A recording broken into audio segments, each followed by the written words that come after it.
Good afternoon, friends. May I take this opportunity to thank the outgoing council and most importantly, my classmate and very good friend, Sir Charles Kajama. When Sir Charles tells you he will support you, he means what he says. Chairman Eric Theuri, you will get a lot of support from Sir Charles. He's a man I've known for about 20 years. And speaking of that, let me remind you of what John F. Kennedy said after the defeat in, we call it in Spanish, Playa Rio, the Bay of Pigs. He said this, that victory has 1,000 grandfathers. Defeat is an orphan. There are many people who will associate with you because you won. There are many people who will not have associated with you and you lost. But what is fundamental is not who has won or who has lost. What is important is for you and your council to have the magnanimity of serving all those who supported you and all those who did not support you. Because your responsibility starts now. The election is over. You need to serve. 2 years is such a short period of time that if you don't make good use of it, it will be seen. It is also such a long period of time. If you make good use of it, it will be seen for a long period of time to come. I've seen all of you take the oath of office. The only person who trembled when he took the oath of office was Chairman Eric Theuri. And he trembled in realization of the magnitude of this office. This is a heavy office, full of responsibility.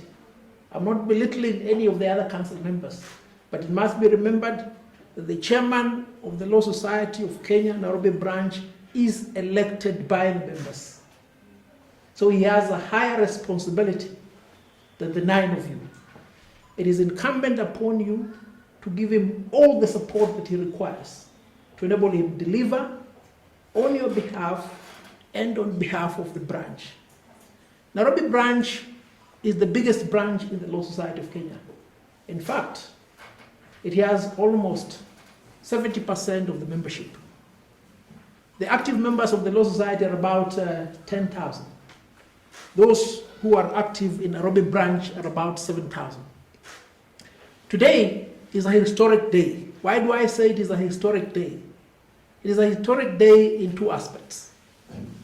The attendance is about 600 from the people who have registered online. I am sure there are others who are also following on Facebook, so the attendance may be slightly more. I'll put it at about 2,000. It's never happened before. Let me take pride in this huge number of people who have attended today. Sir Charles, my classmate, has always been a member of the Brave New Bar.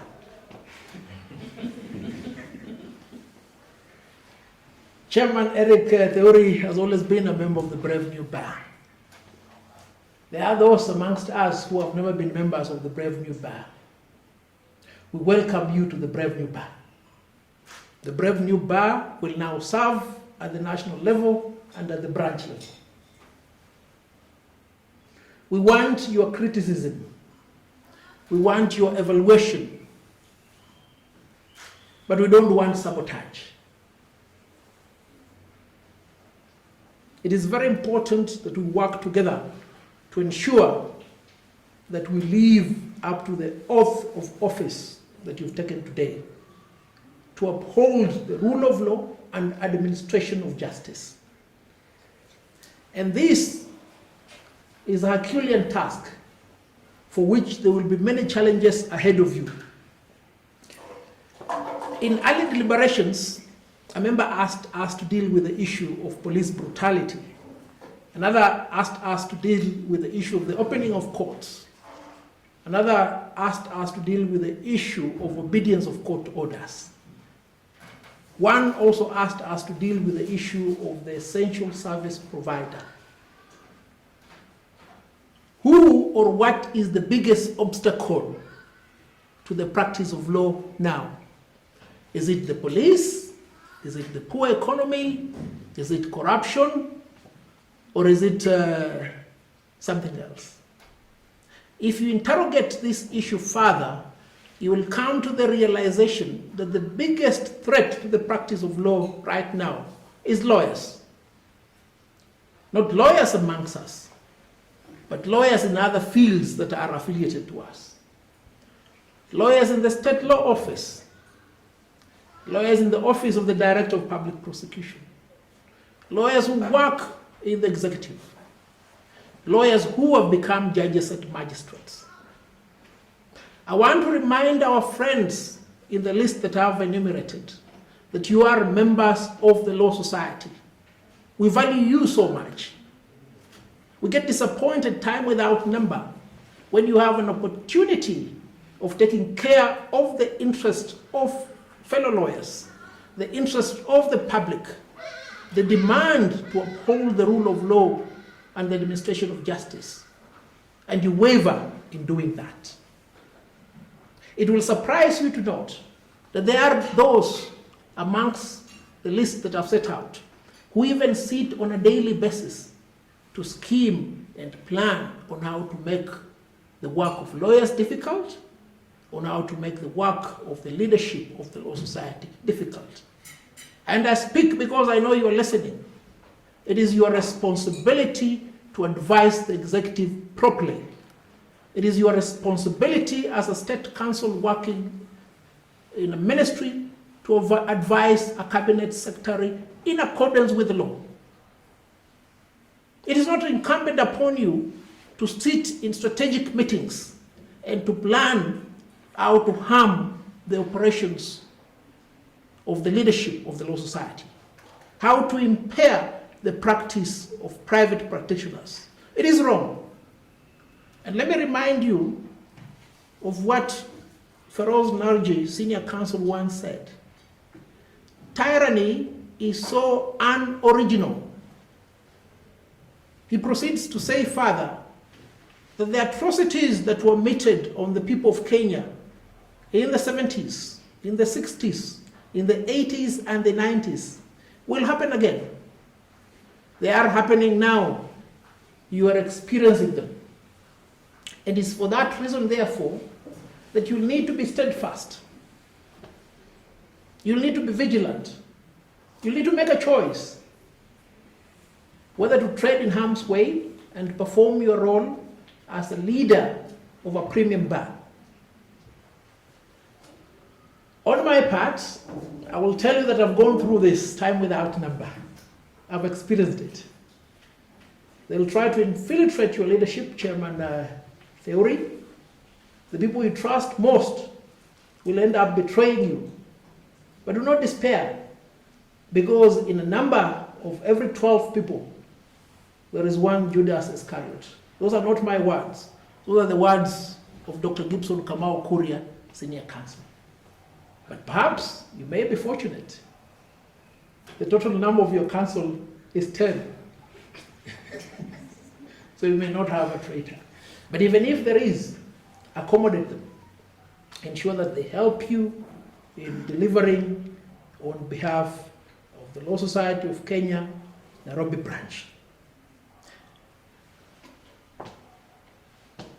We have, as the national office, set up certain projects to enable you as practitioners enjoy the maximum benefits under Section 4 of the Law Society of Kenya Act. What have we done?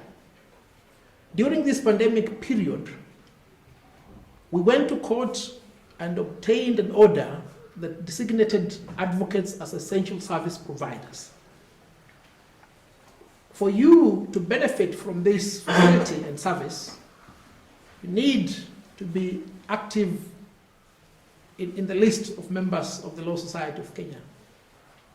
And to facilitate that, we have ensured that we have webinars online, which will enable you advance your knowledge, and also get the points to apply and qualify for a practicing certificate.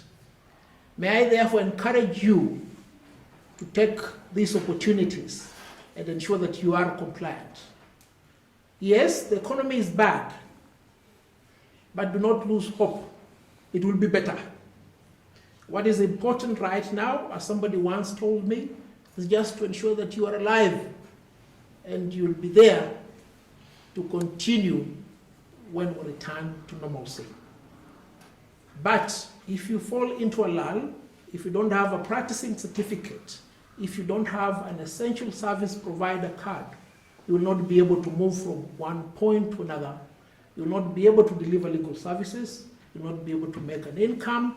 You will not be able to participate in the development of the rule of law and the administration of justice. It has been very difficult for most of us to practice law because the courts were closed. We've had several discussions with the judiciary to ensure that even as we deal with the interim problem through the online platform, we have a digital registry that will benefit the public and the practitioners for a long period of time to go.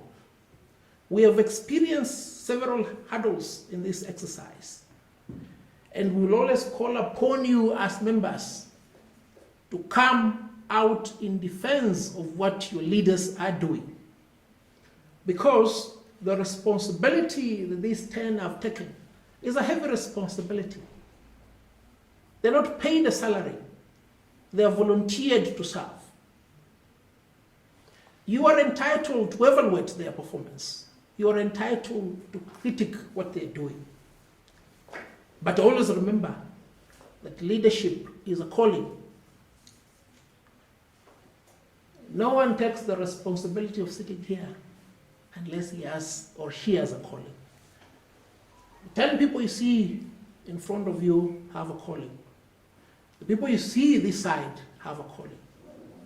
Assist them to do that.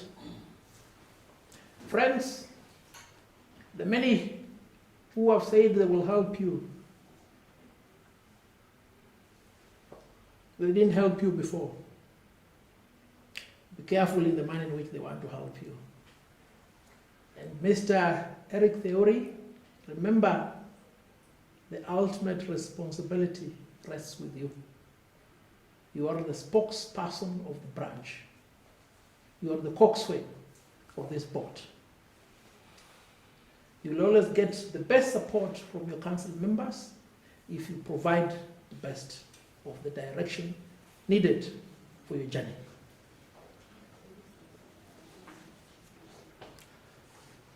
Lawyers have in the recent past become very unpopular for many reasons, because we've insisted that we want the executive to comply with court orders.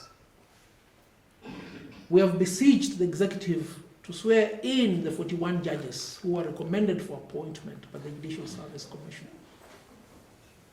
Is there anything wrong in what we're doing? Tell me. If the Act says the responsibility of the Law Society of Kenya is to uphold the rule of law and the administration of justice, where's the flaw when we demand that court orders be obeyed? Where's the transgression when we beseech the executive to swear in the 41 judges? And we must speak with unison on these issues. Because if they target Charles, if they target me, if they target my vice president, or they target Chairman Eric Theuri because we're speaking on your behalf, they're targeting all of us. And I'm not speaking in the realm of conjecture. We have seen them target many of us. We have seen them kill our colleagues, the government, because a policeman is an officer of the government. So always know that there's danger lurking in all the areas of our performance. But you need not fear, because you've been given a responsibility, first by God, and second by the people. The people will protect you. God will protect you as much as He will protect faith. Going forward, we look towards having a conducive working environment with the judiciary, where they will accept criticism and evaluation, because it is our responsibility to hold the judiciary accountable. And by same measure, it is our responsibility to defend the independence of the judiciary. That is very fundamental, because always remember that a judge or a magistrate is first a lawyer before he or she becomes a judicial officer. It is our responsibility to protect them. In the recent past, you've seen magistrates have been arrested, judges have been arrested. Why? We'll often be told it's in the pursuit of the war against corruption. But when you interrogate the issue deeply, you realize it's a weaponized mechanism to control the judiciary. No wonder, therefore, when the executive order was issued a few days before, the Chief Justice came out to state the position as provided for in the Constitution. I also came out to state the position. You saw the position that was taken by the Attorney General. What did he say? That the Chief Justice has misunderstood the purport of the executive order. Let me remind the Attorney General that he has three hats. One, an advocate of the High Court of Kenya. Two, a judge of the Court of Appeal. Three, the Attorney General of the Republic of Kenya. The office of the Attorney General is an independent office within the Constitution. That independence demands that the Attorney General, though the legal advisor to the President of the Republic of Kenya and the government, must give good advice.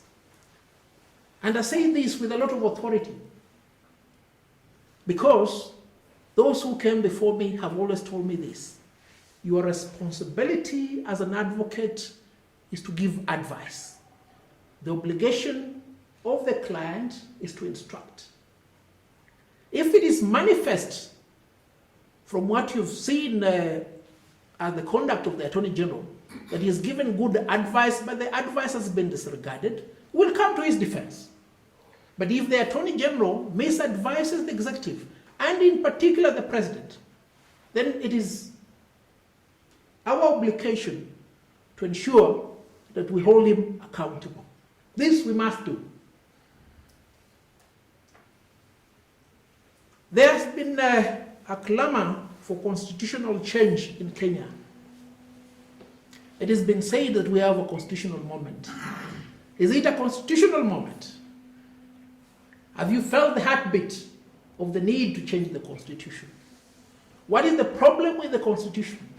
Is it an issue of implementation, or is it an issue of reform? How have we dealt with this issue before?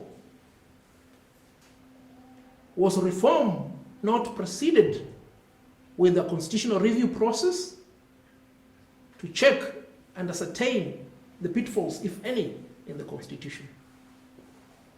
Was it not succeeded with a conference where views of Kenyans were taken on a representative capacity? Was it not then succeeded with an act of parliament before being taken to the referendum?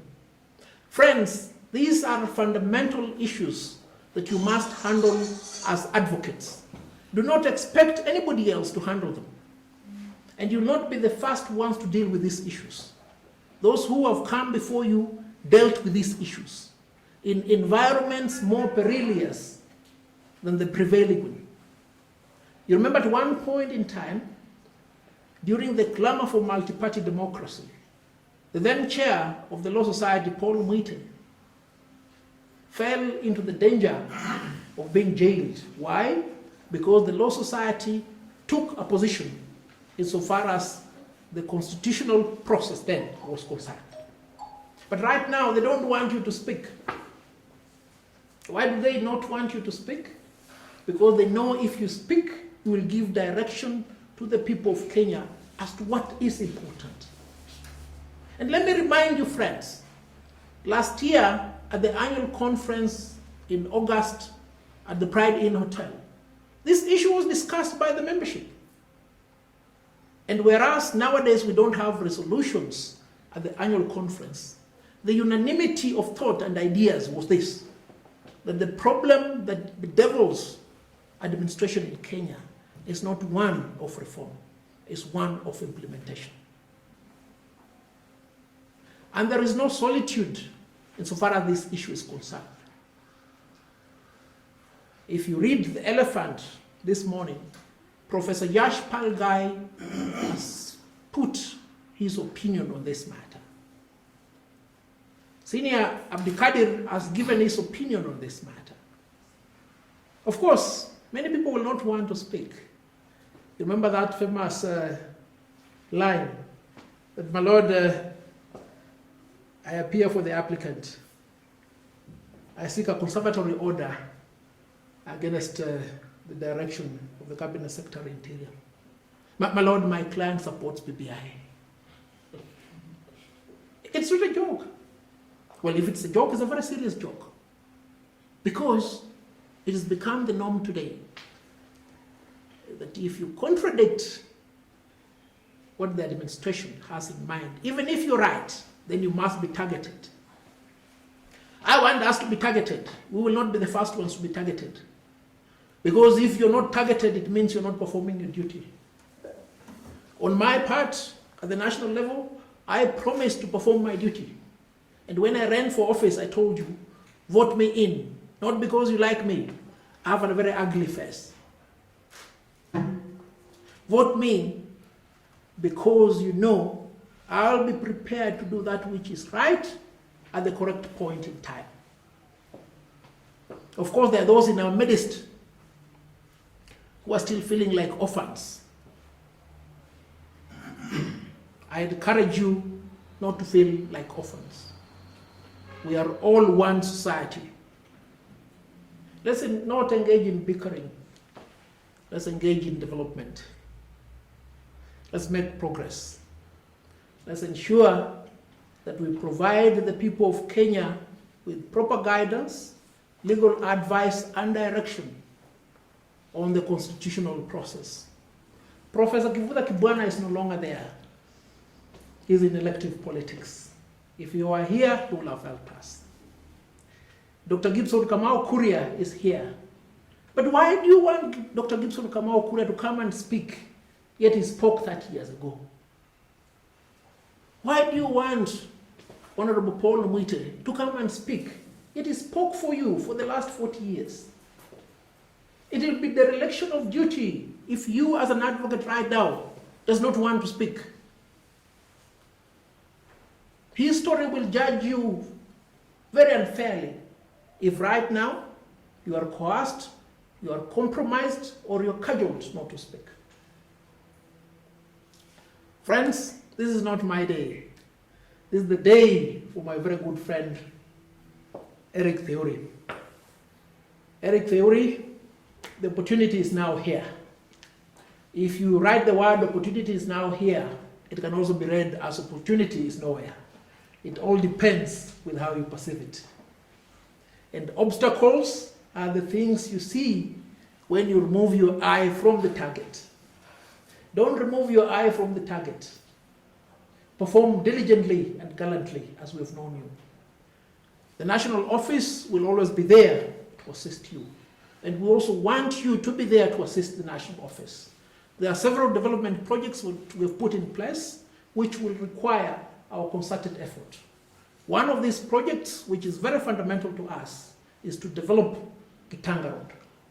I want us to develop Gitanga Road within our lifetime. Do you know when the property on Mombasa Road was acquired?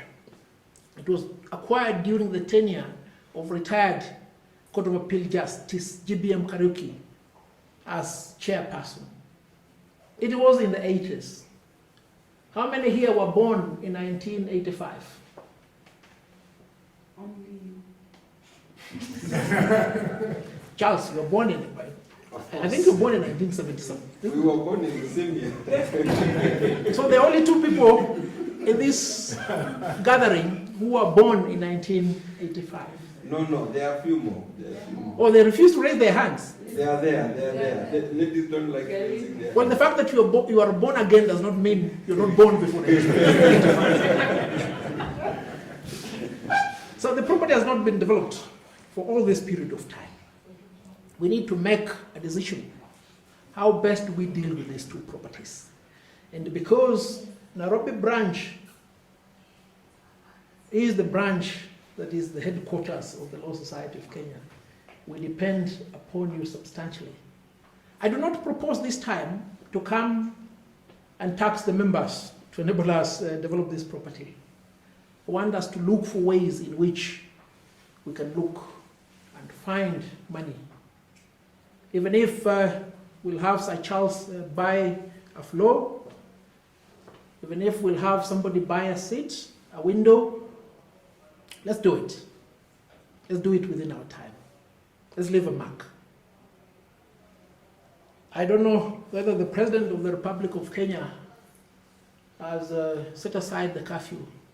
If he has set aside the curfew, I invite you for dinner at a place where we'll choose. If he hasn't, we'll wait until such a time as we'll be able to gather and have a meal together and have a drink. God bless you, friends. God bless the Law Society of Kenya. God bless the Nairobi branch. May you prosper in the next 2 years and many more years to come. Thank you so much.